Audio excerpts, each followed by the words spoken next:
नमस्कार दोस्तों, स्वागत है आपके अपने YouTube चैनल स्टडी मॉनिटर में।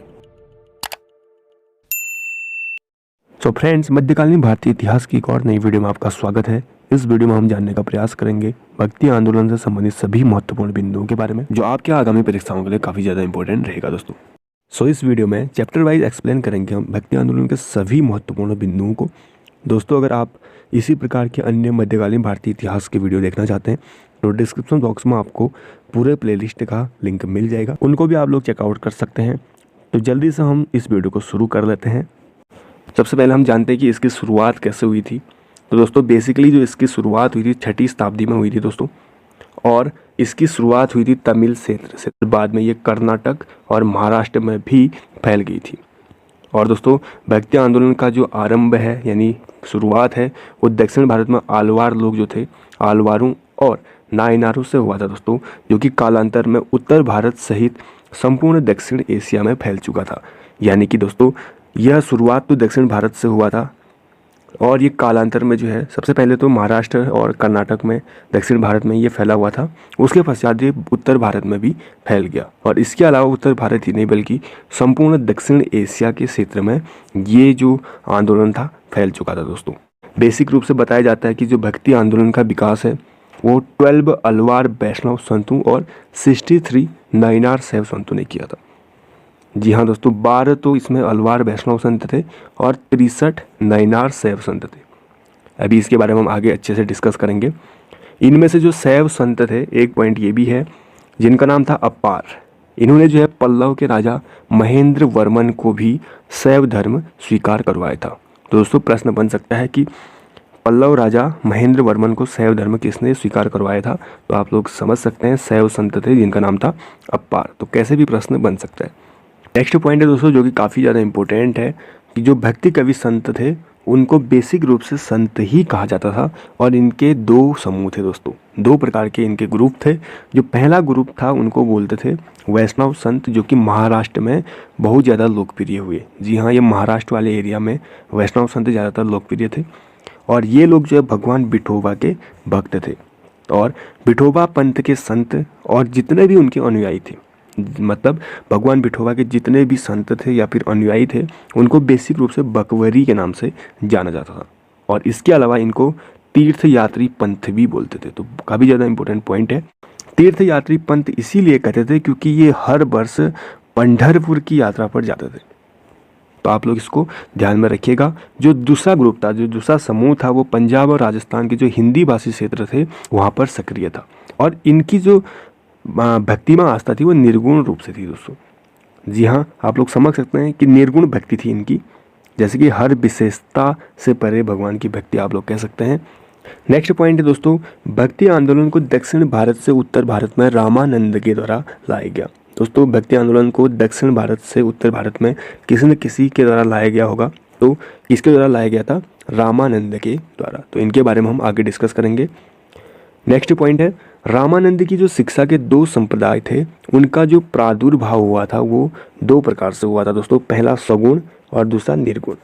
अगर हम सगुण और निर्गुण की बात करें तो सगुण संप्रदाय के जो लोग थे वो जो है पुनर्जन्म में विश्वास रखते थे और किसी न किसी एक भगवान को जो है मानते थे दोस्तों। आगे हम इसको और भी अच्छे से समझाएंगे। जो निर्गुण लोग थे, निर्गुण संप्रदाय के जो लोग थे, वो जो है भगवान से निराकर रूप से पूजा करते थे, यानी कि भगवान के निराकर रूप को ये पूजते थे मतलब।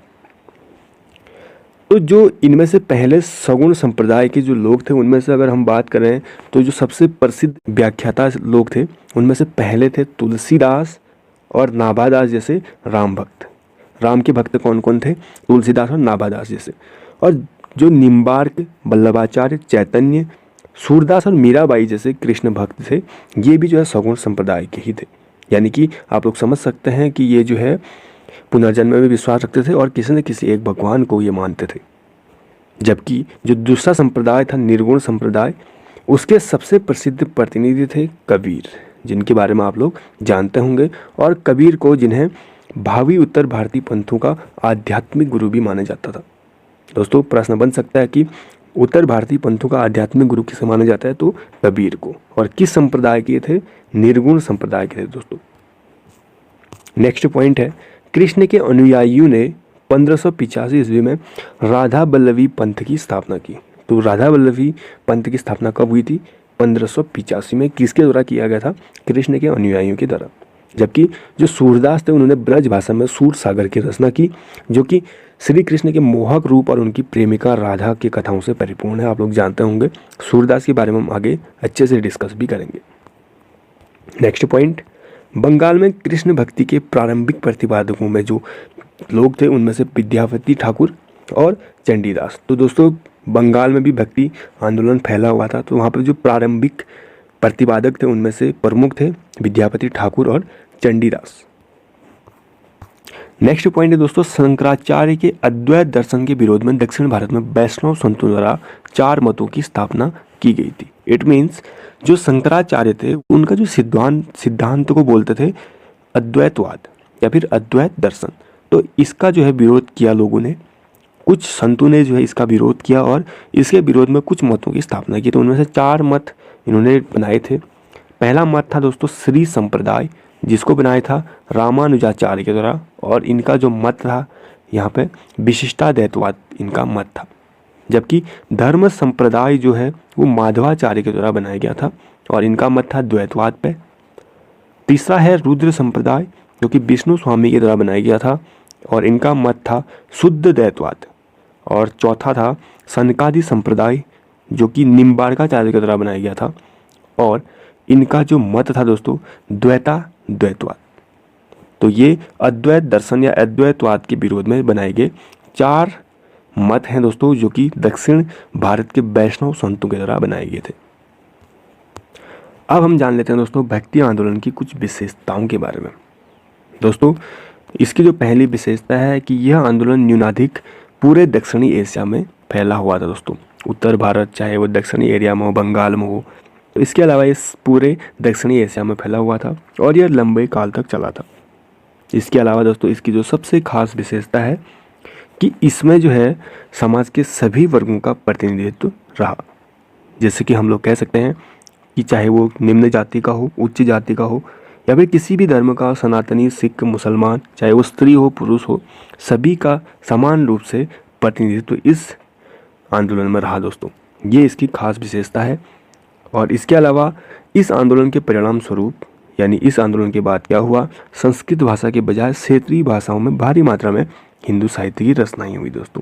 चाहे वो अवधी भाषा हो, ब्रज भाषा हो, या फिर किसी भी प्रकार की क्षेत्रीय भाषा में हो, तो यहाँ पे जो एक काफ़ी ज़्यादा रचनाएं हुई, जो कि मुख्य रूप से भक्ति काव्य और संगीत के रूप हैं दोस्तों आज के सबसे इम्पोर्टेंट चैप्टर भक्ति आंदोलन के प्रमुख संत के बारे में हम लोग जान लेते हैं। दोस्तों सबसे इम्पोर्टेंट पॉइंट है प्रमुख संतों के बारे में हम जानेंगे। वैसे तो बहुत सारे संत हैं दोस्तों, आप लोग साइड में टेबल में देख सकते हैं। तो सबसे पहले हम जानते हैं आदिगुरु शंकराचार्य जी के बारे में। दोस्तों भक्ति आंदोलन के प्रथम प्रचारक और संत शंकराचार्य थे। शंकराचार्य जी को प्रथम प्रचारक और संत माना जाता है दोस्तों। इनका जन्म केरल में हुआ था 8वीं शताब्दी में। तो दोस्तों केरल में जन्मे 8वीं शताब्दी में संत शंकराचार्य द्वारा भारत में जो व्यापक स्तर पर इन्होंने भक्ति मत को ज्ञानवादी रूप से प्रसारित किया था दोस्तों।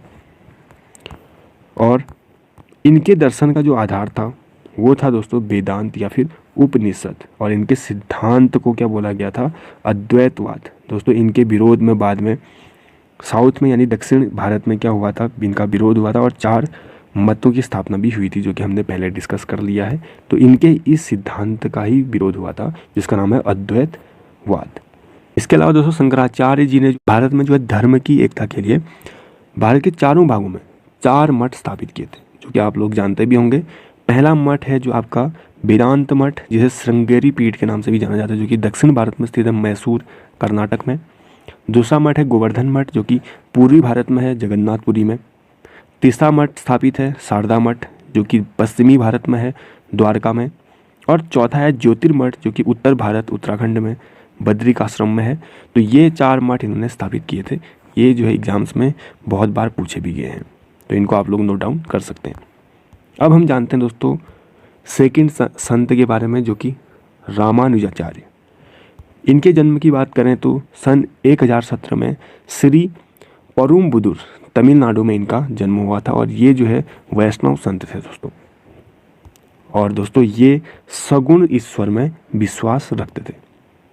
और इसके अलावा इन्होंने राम को अपना आराध्य माना था और इन्होंने वेदांत में प्रशिक्षण अपने गुरु कांचीपुरम की यादव प्रकाश से लिया था दोस्तों। नेक्स्ट जो रामानुजाचार्य थे, इनका दर्शन शंकराचार्य जी के अद्वैतवाद दर्शन के विरोध में प्रतिक्रिया है। जैसे कि हमने इससे पहले भी बताया था कि इन्होंने जो है अद्वैतवाद दर्शन का विरोध किया था और इन्होंने ज्ञान के स्थान पर भक्ति को ज़्यादा महत्व दिया था, क्योंकि शंकराचार्य थे, आदिगुरु शंकराचार्य, वो जो है ज्ञान पे ज़्यादा फोकस करते थे। तो इन्होंने क्या बोला, इनके विरोध में ज्ञान के स्थान पर भक्ति भावना को ज़्यादा महत्व दिया था। नेक्स्ट इन्होंने ब्रह्मसूत्र पर भी श्री भाष्य लिखा। जी हाँ, श्री भाष्य पर एक टीका इन्होंने लिखा है ब्रह्मसूत्र पर। तो प्रश्न इससे भी बन सकता है, आप लोग ध्यान में रखें। और इन्हें दक्षिण में विष्णु का अवतार माना जाता है। दोस्तों दक्षिण में विष्णु का अवतार किसे माना जाता है, प्रश्न बन सकता है। और अंत में इनकी मृत्यु हो जाती है सन 1137 ईस्वी में। तो काफ़ी इंपॉर्टेंट है इनके बारे में भी। नेक्स्ट जो संत हैं वो हैं माधवाचार्य, 13वीं शताब्दी के संत हैं। बेसिक रूप से ये कन्नड़ ब्राह्मण थे और इन्होंने द्वैतवाद दर्शन की स्थापना की। तो द्वैतवाद दर्शन की स्थापना इन्होंने करी थी और इसके अलावा इन्होंने 8 मंदिरों का निर्माण भी करवाया था दोस्तों। अगले प्रमुख संत हैं निम्बार्क, जो कि 13वीं और 14वीं शताब्दी के हैं और दक्षिण भारत के ये संत हैं दोस्तों। तो इनका सिद्धांत था द्वैताद्वैत भेदभाव। तो इनका सिद्धांत भी द्वैताद्वैत पे है और ये तेलुगु ब्राह्मण थे दोस्तों। और इसके अलावा तेलुगु ब्राह्मण होकर भी ये जो है गांगेय क्षेत्र में समान रूप से लोकप्रिय हुए। तेलुगु में ही यानी तमिलनाडु वाले एरिया में ही नहीं बल्कि ये गांगेय क्षेत्र में भी समान रूप से लोकप्रिय रहे थे निम्बार्क। और नेक्स्ट जो संत हैं दोस्तों, हम थोड़ा जल्दी से देखते हैं। वल्लभाचार्य, जो कि 15वीं और 16वीं शताब्दी के प्रमुख संतों में से एक हैं। ये भी जो है तैलंग ब्राह्मण थे दोस्तों और इनका संबंध विष्णु स्वामी के रुद्र संप्रदाय से माना जाता है। तो रुद्र संप्रदाय की जो स्थापना की थी विष्णु स्वामी, तो इनका संबंध भी विष्णु स्वामी से था। और इन्होंने कई अमर ग्रंथों का प्रणयन भी किया था, जिनमें से इम्पोर्टेंट है अनुभाष्य, सुबोधिनी टीका आदि। तो सुबोधिनी टीका और अनुभाष्य का प्रणयन इन्होंने ही किया था दोस्तों वल्लभाचार्य ने। और इनके प्रमुख शिष्य कौन कौन थे, कुंभन दास, सूरदास, परमानंद दास और कृष्णदास। तो ये 4 इनके प्रमुख शिष्य थे। अब हम जान लेते हैं उत्तर भारत के संतों के बारे में। तो अभी तक हम साउथ भारत के संतों के बारे में जान रहे थे, अब जानते हैं उत्तर भारत के संतों के बारे में। तो जैसे कि हमने पहले भी जाना था कि रामानंद, जिन्होंने जो है दक्षिण भारत से उत्तर भारत को ये भक्ति आंदोलन को लेकर आए थे, दक्षिण से उत्तर को, यानी कि इन्होंने दक्षिण और उत्तर के बीच में एक सेतु के रूप में कार्य किया था दोस्तों। तो इनका जन्म होता है सन 1299 ईस्वी में प्रयाग में, इलाहाबाद में इनका जन्म हुआ था। और इन्होंने जो है विष्णु के स्थान पर राम की भक्ति की थी दोस्तों। और ये भक्ति आंदोलन का दक्षिण भारत से उत्तर भारत लेकर आए थे। ये काफ़ी ज़्यादा इंपॉर्टेंट प्रश्न है, एग्जाम में बन सकता है दोस्तों। अगर वनडे एग्जाम की तैयारी कर रहे हैं तो ऐसे छोटे छोटे पॉइंट ही आते हैं। इसके अलावा रामानंद के 12 शिष्य थे और उनमें कई जातियों के लोग भी थे और 2 स्त्रियाँ थी। वो 2 स्त्रियाँ कौन कौन थी, एक थी पद्मावती और दूसरी सुरसरी। तो प्रश्न बन सकता है पद्मावती और सुरसरी किसके शिष्य थे, तो ये थी आपकी रामानंद की। और इसके अलावा इनके रामानंद जी के अन्य शिष्य में से प्रमुख थे रैदास, कबीर, धन्ना, सेना, पीपा और सदना। तो ये जो है अन्य इनके प्रमुख शिष्य हैं पद्मावती और सुरसरी के अलावा। तो ये सभी जो है अलग अलग जातियों के थे दोस्तों। तो अब हम इनके एक शिष्य कबीर दास जी के बारे में जान लेते हैं, जो कि उत्तर भारत के प्रमुख संतों में से एक हैं। काफ़ी ज़्यादा इम्पोर्टेंट है, ये एग्जाम्स में इनके बारे में बहुत बार पूछा भी गया है और पूछा भी जाएगा। तो इनका जन्म बेसिक रूप से 1440 ईस्वी में वाराणसी में होता है दोस्तों। और इनका जो जन्म होता है दोस्तों वो एक विधवा ब्राह्मणी के गर्भ से होता है। तो इसीलिए जो है लोक लज्जा के भय से उन्होंने क्या किया, नवजात शिशु को वाराणसी के एक लहर तारा के पास में एक तालाब थी वहाँ पर छोड़ दिया। तो वहाँ से क्या होता है, जुलाहा, नीरू और उसकी पत्नी का नाम होता है नीमा, वो जो है इस नवजात शिशु को अपने घर पर ले गए और इस बालक का नाम कबीर रखा। तो इनका जो पालन पोषण होता है वो नीरू और नीमा के घर पर होता है दोस्तों। आपने बचपन में कहानी भी सुनी होगी, बहुत सारे क्लासेस में इनके बारे में है भी। तो इस बालक का नाम कबीर रखा गया और कबीर की शादी बाद में लोई नामक एक महिला से हुई और इनके 2 बच्चे भी हुए। और इनकी ज़िंदगी एक आम गृहस्थ जैसी ही थी। इन्होंने राम, रहीम, हजरत, अल्लाह आदि को ही अपना ईश्वर माना था। तो बेसिक रूप से जो कबीर थे वो सुल्तान सिकंदर लोदी के समकालीन थे। ये पॉइंट काफ़ी ज़्यादा इंपॉर्टेंट है, प्रश्न बन सकता है कबीर किसके समकालीन थे, तो सुल्तान सिकंदर लोदी के समकालीन थे। इन्होंने जो अपने गुरु रामानंद के सामाजिक दर्शन को सुनिश्चित रूप दिया और ये जो है हिंदू मुस्लिम एकता के हिमायती थे दोस्तों। और इसके अलावा कबीर के ईश्वर निराकार और निर्गुण थे। जैसे कि हमने पहले भी बताया था कि निर्गुण भक्ति भावना पे जो थे वो कबीर प्रमुख थे। तो इन्होंने क्या किया था, जात पात, मूर्ति पूजा, अवतार सिद्धांत, इस सब को इन्होंने जो है अस्वीकार किया था। आपने पढ़ा भी होगा बचपन में। और इनके जितने भी अनुयायी थे उनको बोला जाता है कबीरपंथी। क्या बोला जाता है? कबीरपंथी। और इसके अलावा कबीर के उपदेश शब्द जो कि सिखों के आदि ग्रंथों में संग्रहित हैं। दोस्तों जो शब्द इनका उपदेश था वो सिखों के आदि ग्रंथ में संग्रहित है। और इसके अलावा कबीर की वाणी का जो संग्रह है वो बीजक नाम से प्रसिद्ध है। और बीजक में 3 भाग हैं दोस्तों, रमैनी, शबद और साखी। शबद हमने पहले जाना, तो 3 भाग कौन कौन है? रमैनी, शबद और साखी। और इनकी भाषा को बेसिक रूप से कहा गया सद्धुक्कड़ी। दोस्तों इनकी भाषा को क्या बोला गया? सद्धुक्कड़ी। इसमें जो है ब्रज भाषा, अवधी और राजस्थानी भाषा के शब्द भी पाए जाते हैं। तो इसी सद्धुक्कड़ी भाषा में जो है ब्रज भाषा के शब्द भी मिलेंगे, अवधी के भी, और राजस्थानी भाषा के शब्द भी आपको मिले जाएंगे। तो इन सब से मिलकर इनकी जो भाषा है उसको सद्धुक्कड़ी कहा गया है। और अंत में दोस्तों कबीरदास की मृत्यु हो जाती है 1510 ईस्वी में मगहर नामक स्थान पर। नेक्स्ट हम जान लेते हैं गुरु नानक जी के बारे में, जो कि उत्तर भारत के प्रमुख संतों में से एक हैं। इनका जन्म होता है 1469 ईस्वी में तलवंडी पंजाब में एक खत्री परिवार में, जो अब ननकाना साहिब के नाम से विख्यात है। दोस्तों ननकाना साहिब आप लोगों ने जाना होगा, यहाँ पर इनका जन्म हुआ था 1469 ईस्वी में। और इन्होंने देश का जो है 5 बार चक्कर लगाया दोस्तों, जिसे उदासीस कहा गया। तो उदासीस किसको बोलते हैं, प्रश्न बन सकता है। तो दोस्तों उदासीस उससे बोलते हैं, गुरु नानक जी ने 5 बार चक्कर लगाया था पूरे देश का, तो इसीलिए उदासीस बोला गया। और इन्हें जो है इन्होंने कीर्तन के माध्यम से उपदेश दिए थे। दोस्तों इन्होंने उपदेश दिए थे किस माध्यम से? कीर्तनों के माध्यम से। और इन्होंने प्रेरणादायक कविताएं और गीतों की रचना भी की, जिन्हें एक पुस्तक रूप में संकलित किया गया, जो बाद में आदि ग्रंथ के नाम से प्रकाशित हुआ। तो किस नाम से प्रकाशित हुआ? आदि ग्रंथ नाम से, जिसमें बहुत सारे प्रेरणादायक कविताएं और गीतों की का संग्रह है दोस्तों। और 1538 ईस्वी में करतार में इनका निधन हो गया दोस्तों। अगले संत हैं दोस्तों चैतन्य स्वामी, जिनका जन्म हुआ था 1486 ईस्वी में नवद्वीप, बंगाल के नवद्वीप के मायापुर नामक गांव में। इनका जो वास्तविक नाम था वो विश्वम्भर था दोस्तों। और इनकी शिक्षा पूर्ण करने के बाद इन्हें विद्यासागर की उपाधि मिली थी दोस्तों। तो विद्यासागर भी इनको बोला जाता है। और चैतन्य को बंगाल में जो है आधुनिक वैष्णववाद यानी जो गौड़ी वैष्णव धर्म है उसका संस्थापक माने जाते हैं। तो ये काफ़ी इंपॉर्टेंट पॉइंट है इनका, ये प्रश्न पूछा भी जा सकता है दोस्तों। बंगाल में जो है आधुनिक वैष्णववाद या फिर गौड़ी वैष्णव धर्म का संस्थापक किसे माना जाता है? तो आंसर हो जाएगा चैतन्य को। नेक्स्ट है उड़ीसा नरेश प्रताप रुद्र गजपति, इनके शिष्य थे दोस्तों। और दोस्तों चैतन्य ने जो है ईश्वर को कृष्ण या हरि का नाम दिया था। इसके अलावा इन्होंने मध्य गौड़ी संप्रदाय या फिर अचिंत्य भेदभाव संप्रदाय की स्थापना की थी। तो इन्होंने कौन सी स्थापना की थी? एक तो मध्य गौड़ी संप्रदाय, या फिर इसको बोला जा सकता है अचिंत्य भेदभाव, या फिर इनको आधुनिक वैष्णववाद या गौड़ी धर्म का संस्थापक भी माना जाता है। इसके अलावा दोस्तों चैतन्य ने भी जो है भक्ति में कीर्तन को मुख्य स्थान दिया था। और इन्होंने 2 दशक तक भगवान जगन्नाथ की उपासना की थी दोस्तों। ये भगवान जगन्नाथ के वहाँ गए थे 2 वर्ष तक, और यहीं पर उड़ीसा में ही इनकी मृत्यु भी होती है दोस्तों। अब हम जानते हैं श्रीमद वल्लभाचार्य जी के बारे में। सन 1479 में इनका जन्म होता है चंपारण वाराणसी में।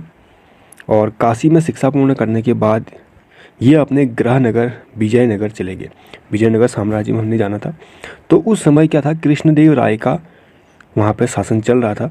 तो उस समय पे इन्होंने जो है वैष्णव संप्रदाय की स्थापना करी थी। तो वैष्णव संप्रदाय की स्थापना इन्होंने विजयनगर में करी थी कृष्णदेव राय के समय पर, श्रीमद वल्लभाचार्य जी ने। और इन्होंने अनेक धार्मिक ग्रंथ लिखे जिनमें से सुबोधिनी और सिद्धांत रहस्य सबसे ज़्यादा प्रसिद्ध हैं। तो धार्मिक ग्रंथ भी इन्होंने लिखे थे। सुबोधिनी किसके द्वारा लिखी गई है, प्रश्न बन सकता है। यहाँ पे सिद्धांत रहस्य किसके द्वारा लिखा गया है, तो ये श्रीमद् वल्लभाचार्य जी के द्वारा लिखा गया। नेक्स्ट है जो कि काफ़ी ज़्यादा इंपॉर्टेंट, काफ़ी ज़्यादा जाने माने, गोस्वामी तुलसीदास। इनका जन्म होता है 1532 ईस्वी में उत्तर प्रदेश के बांदा जिले के राजपुर गांव में। और तुलसीदास जो है मुगल शासक अकबर और मेवाड़ के शासक राणा प्रताप के समकालीन थे। दोस्तों प्रश्न बन सकता है तुलसीदास किस किस के समकालीन थे। ऑप्शन में अगर अकबर आए तो आप लोग अकबर लगा सकते हैं, या फिर राणा प्रताप आए तो इसको भी आप लगा सकते हैं। और इसके अलावा यह राम के भक्त थे जो कि आप लोग अच्छे से जानते होंगे। सन 1574-75 में इन्होंने रामचरितमानस की स्थापना की। तो जैसे कि आप लोग जानते होंगे रामचरितमानस की रचना इन्होंने करी थी। कब की थी प्रश्न बन सकता है, तो 1574-75 में इन्होंने करी थी। और इसके अलावा इन्होंने कई अन्य ग्रंथों की भी रचना की थी जिनमें से प्रमुख है गीतावली, कवितावली, विनय पत्रिका और बरवे रामायण जैसे बहुत सारे काव्य ग्रंथ। तो इन्होंने इन सारे ग्रंथों की रचना की थी रामचरितमानस के अलावा। और दोस्तों रामचरितमानस में सर्वोच्च कोटि की धार्मिक भक्ति का विवरण है और इसकी रचना अवधी भाषा में हुई है। प्रश्न ऐसे भी बनते हैं कि रामचरितमानस की जो रचना की गई वो किस भाषा में हुई है, तो आप लोग आंसर लगा सकते हैं अवधी भाषा। तो ये थे तुलसीदास। अब हम जानते हैं मीराबाई के बारे में। सन 1498 ईस्वी में इनका जन्म होता है मेड़ता जिले के चौकारी गांव में। और दोस्तों मीराबाई 16वीं शताब्दी में भारत की एक महान महिला संत थी। तो 16वीं शताब्दी की सबसे महान महिला संत कौन थी, मीराबाई। इनका विवाह होता है राणा सांगा के पुत्र भोजराज से, जो कि युवराज भोजराज थे, उनसे इनका विवाह होता है।